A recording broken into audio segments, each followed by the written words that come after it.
বালির সাপুইপাড়ায় শুটআউটের ঘটনার সেই ঘটনার সিসিটিভি ফুটেজ রিপাবলিকের হাতে। দেখুন কিভাবে একদম প্রকাশ্য রাস্তায় গুলি করে দেওয়া হলো এবং তারপর যখন মাটিতে আছড়ে পড়লো আবারও গুলি। একদম ভয়াবহ সেই সিসিটিভি ফুটেজ রিপাবলিকের হাতে। গুলি চালানোর হার হিম সিসি ফুটেজ। পঞ্চায়েত প্রধান দেবব্রত মণ্ডলের জন্য অপেক্ষা আততায়ীর। রাস্তার পাশে আড়ালে বন্দুক হাতে অপেক্ষা। বাইকে করে তৃণমূল নেতা এগিয়ে আসতেই গুলি। দেখুন সেই সিসিটিভি ফুটেজ। এই মুহূর্তে প্রসেনজিতের সাথে কথা বলবো। প্রসেনজিৎ, একদম সিসিটিভি ফুটেজ রিপাবলিকের হাতে, যেখানে স্পষ্ট দেখা যাচ্ছে যে দুষ্কৃতীরা একদম অপেক্ষা করছিল এবং তারপর যখন পঞ্চায়েত প্রধান এলো তাকে লক্ষ্য করে গুলি।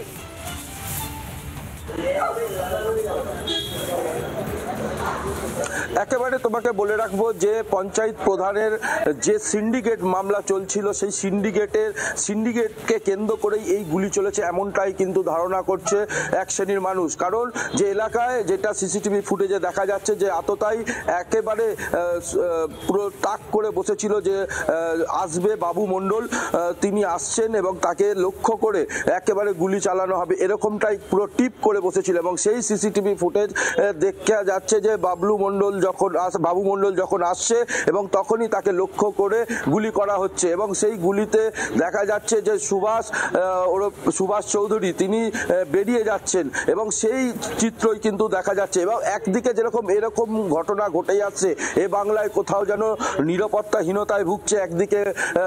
একদিকে যেরকম জানা যাচ্ছে যে পঞ্চায়েতের প্রধানরা যেরকম সুরক্ষিত নয়, যাতে তৃণমূলকেই খুন করতে আসছে, কোথাও যেন সিন্ডিকেট মাফিয়ারাই কিন্তু এই রাজ্যে রাজ করতে চলেছে। কোথাও পুকুর ভরাট, কোথাও জমি মাফিয়া, কোথাও ল্যান্ড মাফিয়া, এইগুলোই কিন্তু একের পর এক ঘটে আসছে। কোথাও তার ফলেতেই কিন্তু এই ধরনের ঘটনা ঘটছে একের পর এক এই বাংলাতে। এবং এই সিসিটিভি ফুটেজে যেভাবে দেখা যাচ্ছে যে আততায়ী একেবারে টিপ করে বসেছিল যে যখনই এই দেবব্রত মণ্ডল যখনই আসবেন তাকে গুলি করা হবে এবং তাকে যেভাবে সাপুইপাড়ার পঞ্চায়েত প্রধান দেবব্রত মণ্ডলকে গুলি চালানোর ঘটনায় সুভাষ চৌধুরী ওরফে বাসুর নাম উঠে আসছে। তার স্ত্রীকে জিজ্ঞাসাবাদ করা হচ্ছে। সেই বিষয়ে এখনো পর্যন্ত কি তথ্য পাচ্ছ? দেখো, একেবারে তাকে গতকালকের পরে তার বাড়িতে যায়, আজকে সকাল থেকে তাকে ডেকে নিয়ে আসা হয় এবং তাকে প্রায় 4 থেকে 5 ঘন্টা অতিক্রান্ত হয়ে গেছে। তাকে বসে জিজ্ঞাসাবাদ চালাচ্ছে, তার স্বামী কোথায় আছে বা তার কাছ থেকে কি জানেন তার স্বামীর বিষয়, গোটা বিষয়টা তিনি জানার চেষ্টা করছেন। উচ্চপদস্থ আধিকারিকরা তারা ঘটনাস্থলে এসেছেন এবং হাওড়া সিটি পুলিশের উচ্চপদস্থ কর্তারা তারা ভেতরে ঢুকে সমস্ত বিষয়টা খতিয়ে দেখছেন যে কিভাবে এই ঘটনা ঘটেছে। এবং তুমি দেখতেই পাচ্ছ যে সমস্ত উচ্চপদস্থ কর্তার গাড়ি রয়েছে এবং তারা ভেতরে একটা মিটিং চলছে। এবং এই যে নিশ্চিন্দা থানা, এবং নিশ্চিন্দা থানার ভেতরেই কিন্তু সেই মহিলাকে জিজ্ঞাসাবাদ করছে এবং বাসু চৌধুরী যার কথা বলা হচ্ছে, এবং তাকে তার হদিশ চালাচ্ছে পুলিশ। এখনো পর্যন্ত কিন্তু তাকে কোথাও তার হদিশ পাওয়া যায়নি। তবে পুলিশের তার স্ত্রীকে ডেকে নিয়ে এসে তার যে সম্পূর্ণ কি করতেন তার মোটিভটা জানার চেষ্টা করছে, বা কতবার সারাদিনে ফোন করতেন বা তার সঙ্গে আরো কি করতেন, সমস্ত বিষয়টাকে তার স্ত্রীর কাছ থেকে জেনে এবং পুলিশ সেই মতন অ্যাকশন নেবারই কিন্তু একটা চেষ্টা চালাচ্ছে। তবে এখনো পর্যন্ত আটক করে রাখা হয়েছে এবং তাকে জিজ্ঞাসাবাদ চালাচ্ছে।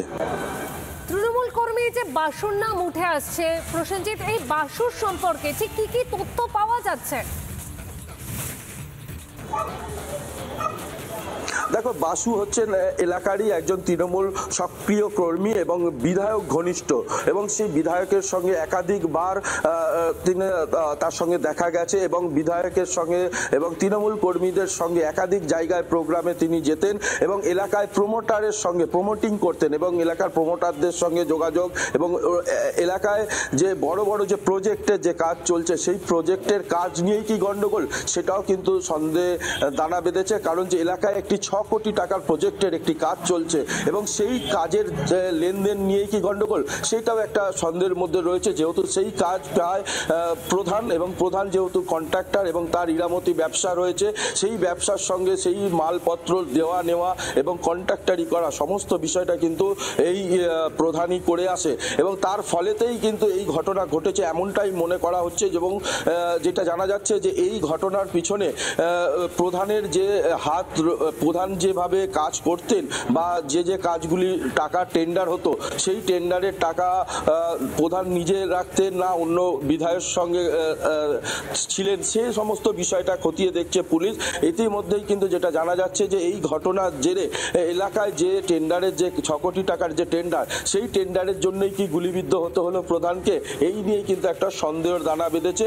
কারণ যে ইরামতির ব্যবসার পাশাপাশি তার যে প্রমোটিং ব্যবসা, সেটাও কিন্তু সচক্ষে চলে এলো। প্রসেনজিৎ, তুমি বিভিন্ন সময় বিভিন্ন আপডেট আমাদেরকে দিচ্ছ। অভিযুক্ত পঞ্চায়েত প্রধান দেবব্রতর ঘনিষ্ঠ বলেই এলাকায় পরিচিত ছিল, তো সেক্ষেত্রে কি পরিবারের তরফ থেকে কিছু জানানো হচ্ছে, পঞ্চায়েত প্রধান দেবব্রত মণ্ডলের পরিবারের তরফ থেকে? দেখো, পঞ্চায়েত প্রধান দেবব্রত মণ্ডলের পরিবারের তরফ থেকে তার দাদা যেটা জানিয়েছে, সে জানিয়েছে যে তার সঙ্গে কোনো ঘনিষ্ঠতা ছিল না, কিন্তু একটা তার দাদা বলেছেন যে যেখানে তারা নাকি ক্রিমিনাল এবং অ্যান্টি সোশ্যাল, এবং তার ফলেতেই কিন্তু এই ধরনের ঘটনা ঘটেছে এবং সের ফলে তাকে অ্যান্টি সোশ্যাল তকমা দিয়েছে। তবে যেটা সূত্রে খবর জানা যাচ্ছে যে তিনি দীর্ঘদিন ধরে এই সুভাষ কিন্তু বাসু দেবব্রতর সঙ্গে কিন্তু অতপ্রতভাবে জড়িত এবং তার সঙ্গে একাধিক কাজে কর্মে তাদেরকে দেখা গেছে এবং গোটা বিষয়টা কিন্তু এখনো পর্যন্ত ধোঁয়াশার মধ্যে রেখেছে। প্রসেনজিৎ, একদমই একাধিক কারণ এই মুহূর্তে রয়েছে, তবে ঠিক কি কারণে এই ঘটনা ঘটলো অবশ্যই তদন্তের সঙ্গে উঠে আসবে। এবং কেন্দ্রীয় প্রতিমন্ত্রী সুকান্ত মজুমদার কি বলেছেন এই ঘটনায় শুনবো। তৃণমূল করলে এরপরে মানুষকে মরতে হবে গুলি খেয়ে, যেন তৃণমূলটা করবেন না। বাড়ির মাদেরকে বলছি, আপনার ছেলেকে মেয়েকে যে পার্টিতে পাঠাবেন, তৃণমূল কংগ্রেসের পার্টি অফিসে পাঠাবেন না। হাওড়াতে অবৈধ নির্মাণের একটা বড় সিন্ডিকেট চলে। হাওড়াতে প্রচুর যে বিল্ডিং আছে, যে বিল্ডিংগুলো যদি ঠিকমতো তদন্ত হয়, সেই বিল্ডিং ভাঙতে হবে আপনাকে, তো তাতে মানুষের অসুবিধা হবে। কিন্তু এই ধরনের অবৈধ বিল্ডিংয়ের কাজ যারা করছে, সেই কাজটা কারা করছে তাদের বিরুদ্ধে তদন্ত হওয়া উচিত। আমি তো মুখ্যমন্ত্রীকে বলছি, আপনি তো বলেন যে আপনি সৎ, আপনি দুর্নীতি করেন না। চলুন না, একটা ক্ষমতা থাকলে আপনি এটা করুন তো, কি একটা কমিটি তৈরি করুন তো, হাওড়াতে কোন কোন বিল্ডিং অবৈধ আছে, জনগণকে সুযোগ দিন ডকুমেন্ট দিতে। আমরা ডকুমেন্ট দিয়ে দেবো যে হাওড়াতে কোন কোন বিল্ডিং অবৈধ বিল্ডিং আছে। নানা ধরনের কন্টেন্ট দেখার জন্য লাইক করুন, শেয়ার করুন আমাদের ফেসবুক পেজ, সাবস্ক্রাইব করুন আমাদের ইউটিউব চ্যানেল।